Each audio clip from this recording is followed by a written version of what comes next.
Bem-vindos ao nosso Falando Nisso de hoje com o Desejo em Cena nesse canal YouTube. Com vocês, hoje, especial Barbie. E você que quer apoiar o canal, quer mais superproduções externas, quer ajudar a turma de Bully, Júlia e Carol a fazerem mega eventos com gruas e super lentes, clique aqui no apoia.c/Falando Nisso. Com a proposição de Pedro Luiz, 10 curtidas. Aí, Cris, manda uma palhinha sobre Barbie. Gostaria muito de te ouvir sobre esse ideal que vai do consumo a estereótipos do corpo, mas também do sonho de autonomia e liberdade parental, pensado no momento em que ela foi inventada, e como isso se relaciona com a invenção mais ou menos recente da infância. Abraços. Também Thaísa Santos, 14 curtidas. Boa tarde, estou esperando o Desejo em Cena sobre Oppenheimer e Barbie. Christian, abraços. Vai chegar. Ila F. Norte, professor, e esse fenômeno Barbie? Fiquei curiosa para saber a sua análise.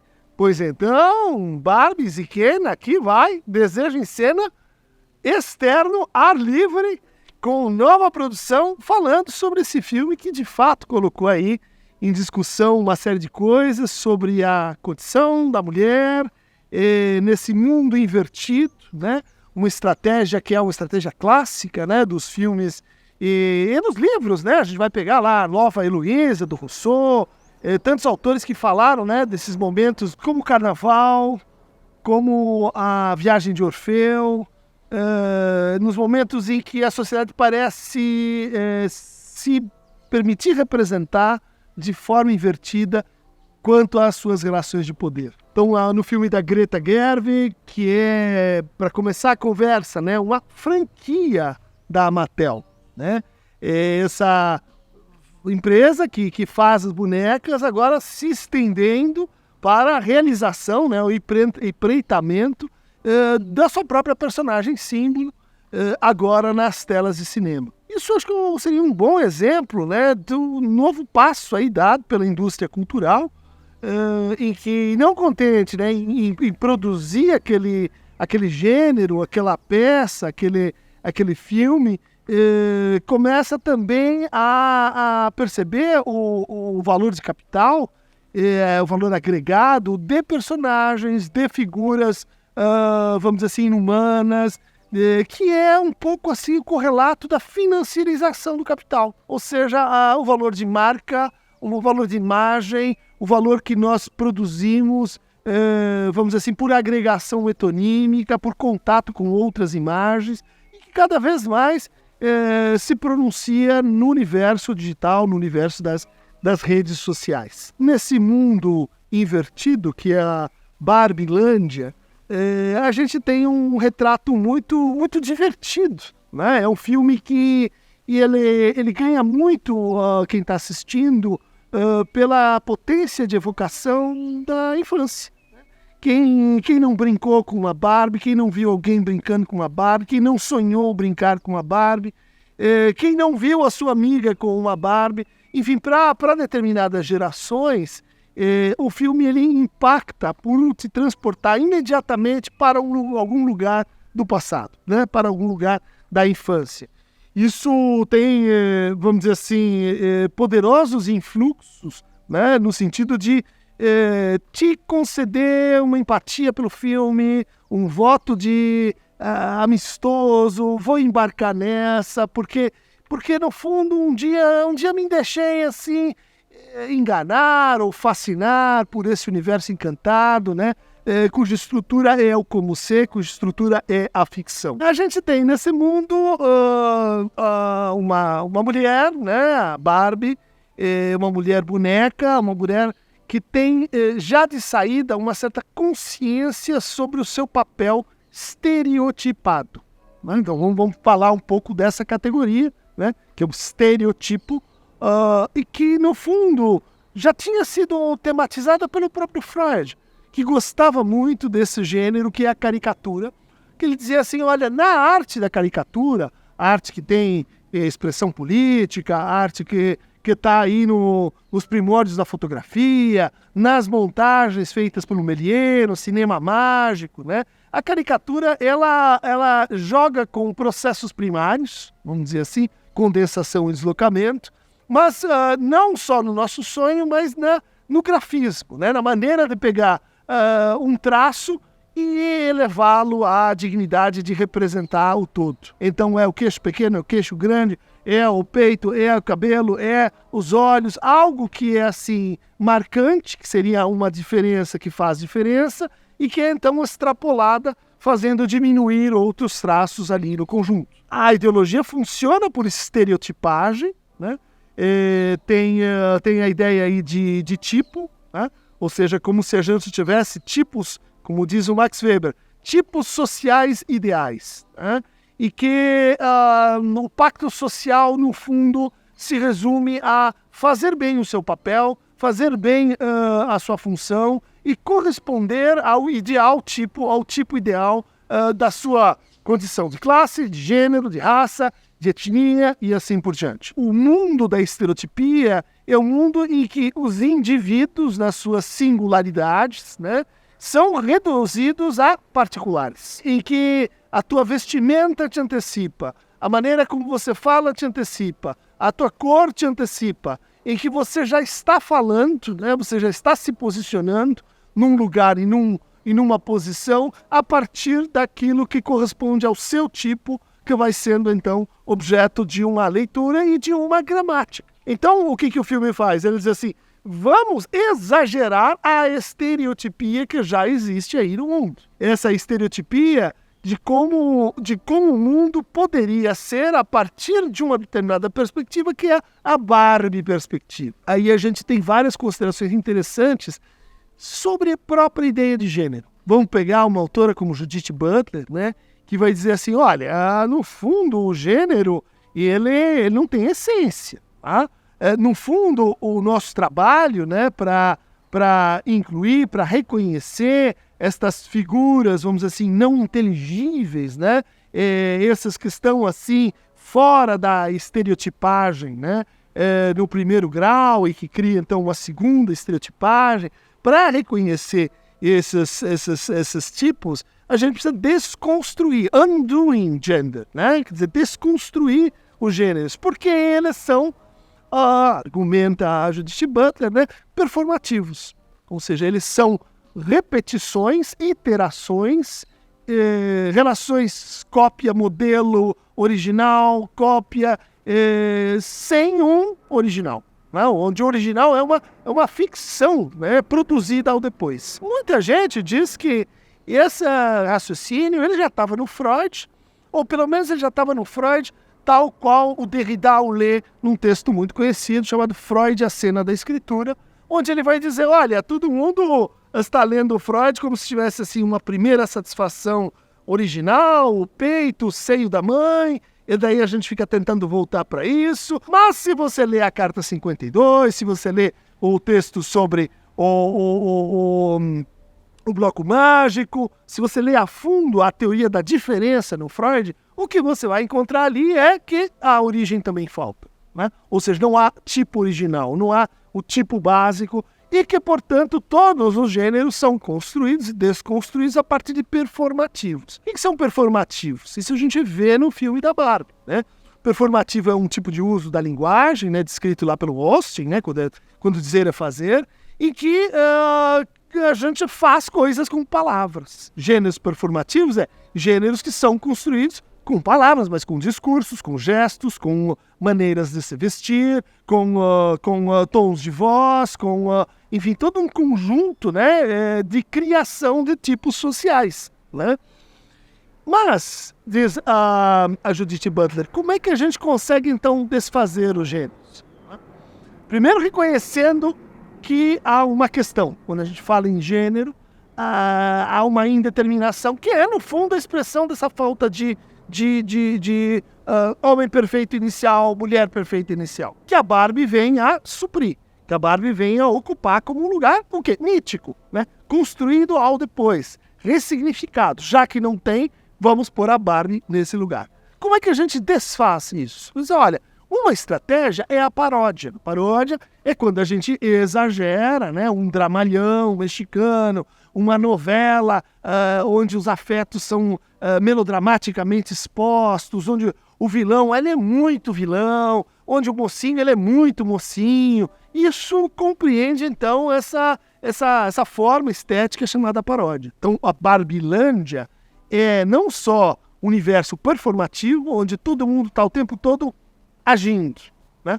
Agindo, mas não para, assim, produzir algo, trabalhar, labor, Hannah Arendt, né? Fazer alguma coisa, homofóbico, não.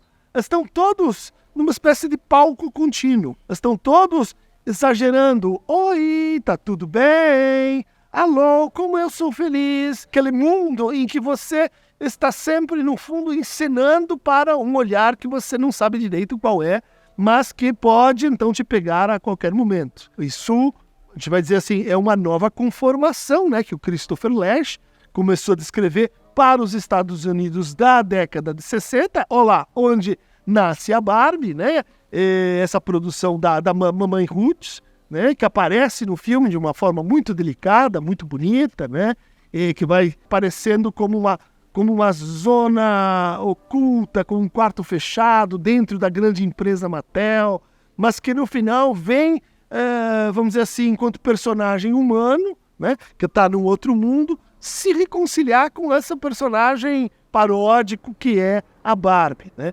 fazendo uma linha de continuidade que vai atravessar todo o filme, que é uma conversa entre filhas e mães. Esse filme é um filme sobre o fim de pegada feminista, principalmente, né, pelas intervenções da voz em off.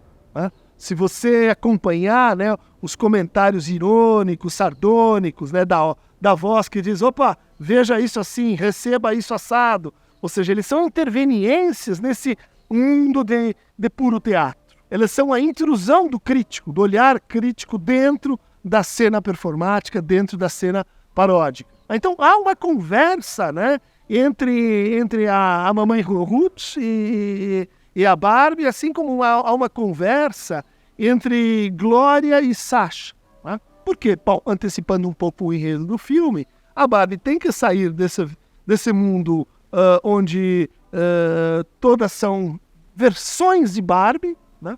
E onde os Kens são, e os Alans são figuras um pouco assim, eternamente recreativas, né? Que estão brincando na praia, que estão jogando, que estão numa vida, vamos dizer assim, estrutura de férias, né? E uma vida em estrutura de fim de semana, uma vida em estrutura de intervalo, né? À espera de o quê? De que recomece alguma coisa. O trabalho? Não. Porque em Barbie Land não há exatamente trabalho. O performativo é o agir com você.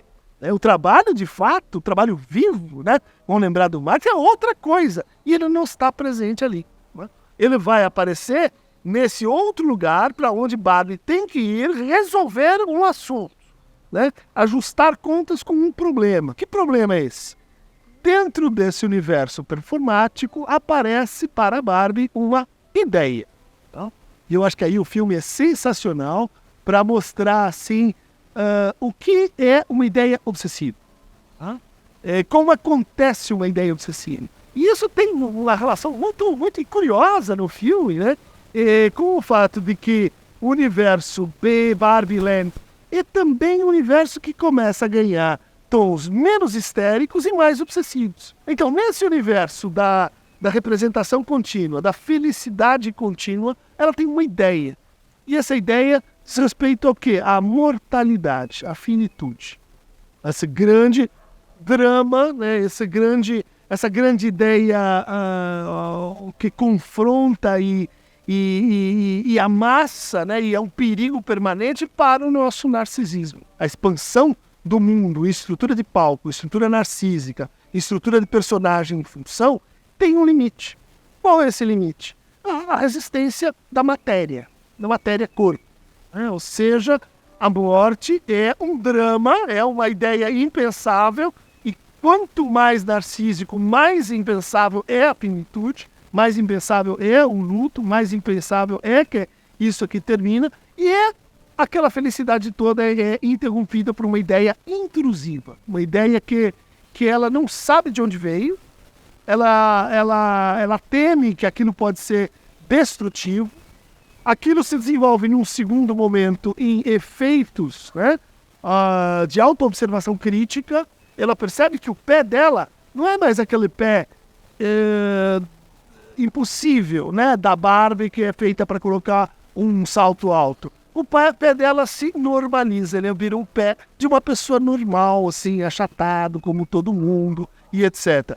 E isso causa um tremendo impacto nela, junto com a descoberta de outra coisa, celulite, sinais evidentes de que o narcisismo não tolera? Tempo. Ele tenta neutralizar o tempo. E é assim que funciona o tempo em Barbieland. Todo dia é lindo, todo dia ela desliza pela sua escorregador, todo dia ela diz aquele perfeito, está tudo ótimo, todo dia ela encontra Ken na mesma praia, todo dia a mesma coisa. O tempo não passa em Barbieland, o tempo não passa em Narcisoland. Mas, vejam só que interessante, aparece uma ideia obsessiva, aparece um sintoma. O que diz Lacan sobre esse sintoma? Esse sintoma não é um desfuncionamento, ele não é só um excesso, ele contém uma grama, ele contém alguns elementos e verdade. E, portanto, ela inicia uma viagem. Não é assim que as pessoas procuram análise? Né? Aparece uma coisa intrusiva, você diz, isso veio de outro mundo, eu vou tentar descobrir de onde isso veio. E daí ela vai ter uma conversa com a analista. Vamos dizer assim, a função, né, da analista, e representada muito bem no filme, pela Barbie estranha. Né? Odds. Né? A Barbie que, assim, faz parte desse mundo, mas é o resíduo desse mundo. Porque a Barbie estranha é aquela que faz espacate, é aquela que tem o cabelo meio estranho, é aquela que foi rejeitada, né, junto com outras Barbies que foram descontinuadas. Não deram certo. Tira e põe elas ali na periferia, né, no entorno de Barbieland. Vamos analisar esse personagem. Né? O que ele remete? Ele remete a uma experiência muito comum, crianças também, meninos, meninas, que diz respeito assim, eu tenho um brinquedo, eu descubro esse brinquedo, ele aparece para mim como uma caixa de ferramentas para um mundo imaginário. Eu crio e recrio minhas situações, meu futuro, meu passado a partir daquele suporte. Aquele brinquedo ele vai me acompanhando. Mas chega num momento em que eu brinquei. Eu já brinquei, eu já conjecturei, eu virei ele de ponta cabeça, eu já fiz uma série de coisas com aquele brinquedo.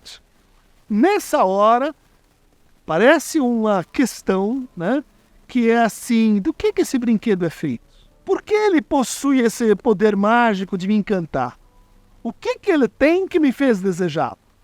E aí, invariavelmente, a criança começa a brincar de desmontar a boneca. Quem não brincou de arrancar um ombro, arrancar a cabeça, cortar os cabelos, desenhar, né, na boneca, cortar a boneca, queimar a boneca? Vocês vão dizer, mas que coisa é isso? Bom, isso tem que ver com alô, Barbieland. Nós temos uma dimensão sádica, uma dimensão masoquista. E ela aparece também nesse exercício, mas mais além do sadismo, aqui tem uma pesquisa epistemofílica, tem uma pesquisa sobre a natureza do objeto, que faz a gente desmontar o objeto.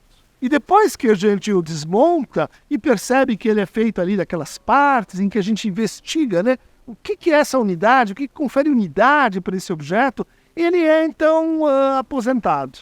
Ele é deixado para lá e a gente costuma querer outro objeto, às vezes uma nova Barbie. Quem é esse resíduo, né? Esse rebotalho, esse brinquedo velho que você já largou no fundo do baú, né? Como em Toy Story? Esse é o lugar do analista.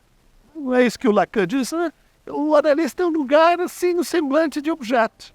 É o seu brinquedo esquecido, né? Que você brincou, que você fez, que você desmontou, mas que um dia você precisa se reencontrar com ele. Então a Barbie vai, pergunta para para a Barbie estranha o que ela tem que fazer para resolver esse probleminha, que chama-se morte, que chama-se finitude, que chama-se corpo. E a Barbie estranha diz, olha, a verdade disso está naquilo que foi obturado, que foi posto para fora, que foi negado para que Barbie Land exista. O que é isso? Um mundo real.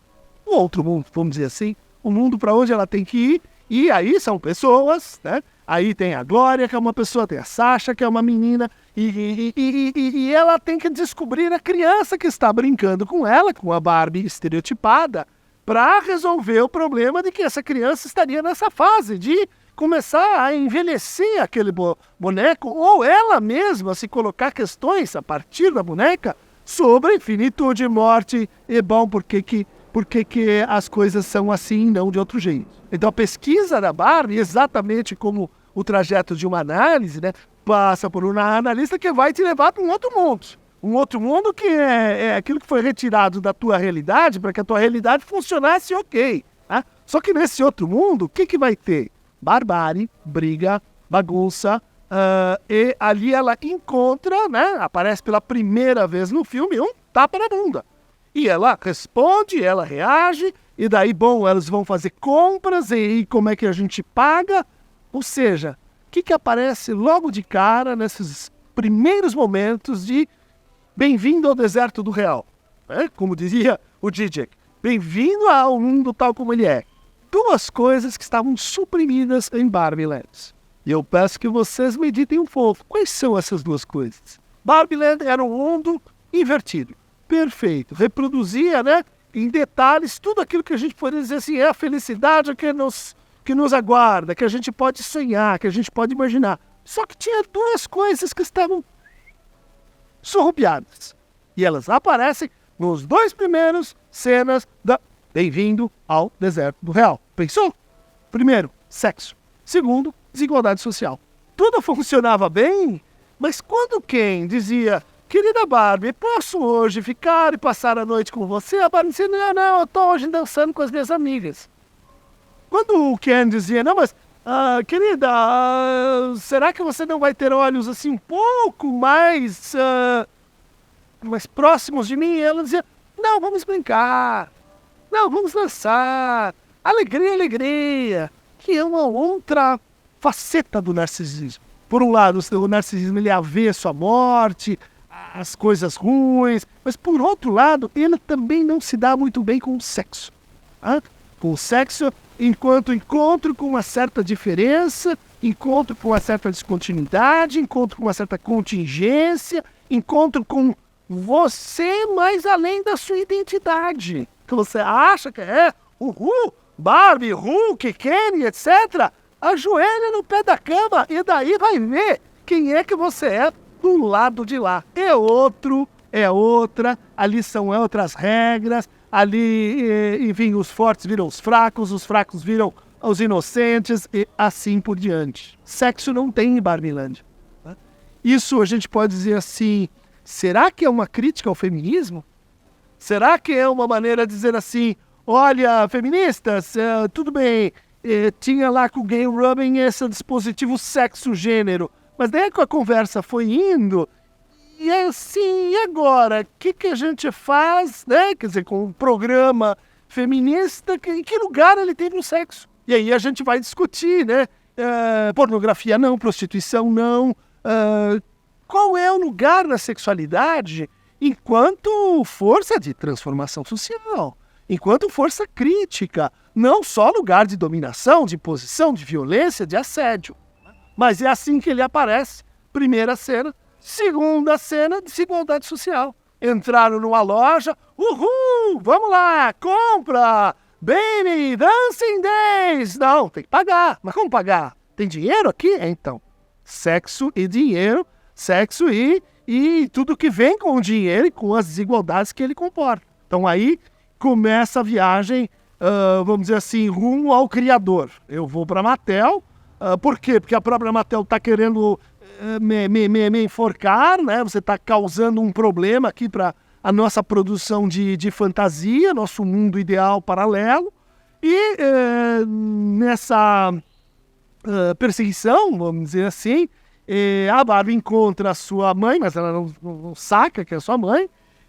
Ela encontra uma curiosa interversão, né, entre a mãe, Glória, e a Sasha, porque ela acha que quem é a dona dela, né, que está brincando com ela, é a filha. E a filha é assim, despótica, mal-humorada, assim, mandona, uma filha assim que muitos reputam, né? Essas milênios, essa geração assim folgada e etc.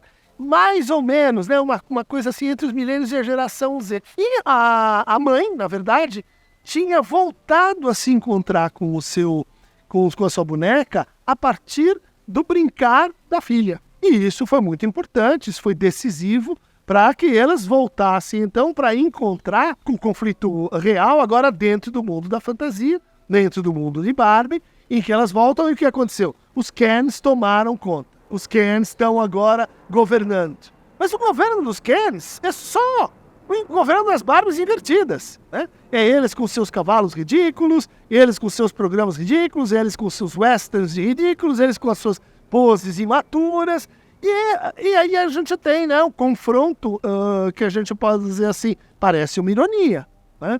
Parece que, no fundo, aí tem uma provocação, né, com um certo feminismo que pode ser representado como uma mera inversão, né? O patriarcado sai, o patriarcado entra, o matriarcado. O filme consegue mais ou menos driblar isso, né? Mas aí acho que vem a parte mais fraca do filme, né? Que é quando, as mulheres que foram hipnotizadas pelos Kens, que foram, dominadas pelos Kens, com promessas amorosas, elas são despertas com, assim, frases de efeito. Frases de efeito que dizem, olha só como você, enfim, está sendo dominada, olha só como você está alienada, não está certo isso, né? O que parece paródico, né? Sim, não é assim que a transformação real acontece, ainda que esses ditos e que esses chamados tenham o seu efeito. E o final realmente problemático do filme é que a gente diz assim, então, agora não vamos ter conflito real, né? Agora a gente vai ter reincorporação do que ficou de fora. Dinheiro, né? E sexo. E nessa cena a gente se decepciona, ou pode ser que seja essa a mesma mensagem do filme, porque a Barbie faz um discurso de terapeuta moralizador. De terapeuta que diz assim, olha, você precisa se encontrar, a sua identidade, vai procurar, sim, você, lá no deserto do Atacama, vai meditar, encontrar a sua verdadeira essência, porque você não pode ser tão dependente, eu também não posso ser tão dependente. E no fundo, né, é uma outra versão do mesmo, né? Quer dizer, no sex, no money, no conflito real, né? É um conflito que acabou sendo a guerra das Barbies estereotipadas com os Kens estereotipados, os jogadores de brinquedos praianos. Talvez, né, a sacada final possa aludir a isso, né? Quer dizer, ela sai desse mundo e ela volta para o mundo real, o nosso, né? Onde ela vai, então, como Bárbara Handler, né? I can handle, eu posso lidar com isso, né? A Bárbara que dá conta, que vai procurar um ginecologista. Ginecologista, gente, nós voltamos no sexo como reprodução, como gônadas. Vamos fazer exames para ver se o que está funcionando, as trompas, ovário, útero. Realmente é uma saída pré-freudiana, né? É uma saída que mantém negado o ponto mais aqui crucial, né? Nesse debate do feminismo com a teoria social crítica, com a psicanálise, com essa viagem, né, de um lado para o outro, fantástica, que nos comove, que convence a gente, mas a solução... Gente, eu acho que eu prefiro o Oppenheimer. Por hoje é só. Barbie, espero que na próxima dê, viu? Porque nessa não sei se eu estou muito assim identificado com os Kens, se o meu machismo estrutural não foi curado, se eu não foi assim completamente desconstruído, mas eu queria que a Barbie tivesse procurado, no mínimo, um psicanalista, não um ginecologista. Ei, gostei do filme, apareceu ao meu lado Ken, a cerveja que escorre dos machos alfa que no final estão querendo dominar a Terra. Mas também estamos querendo conciliação com Barbie Land. Nossa, lá pra trás! Tá fudendo! Deu? Deixa eu... Look at him. Mas... Peraí. E? Mas você não vai pegar isso aqui, vai? Não. Tá? Assim? Isso, você vai ter que entrar, hein? Cadê o óculos? O óculos?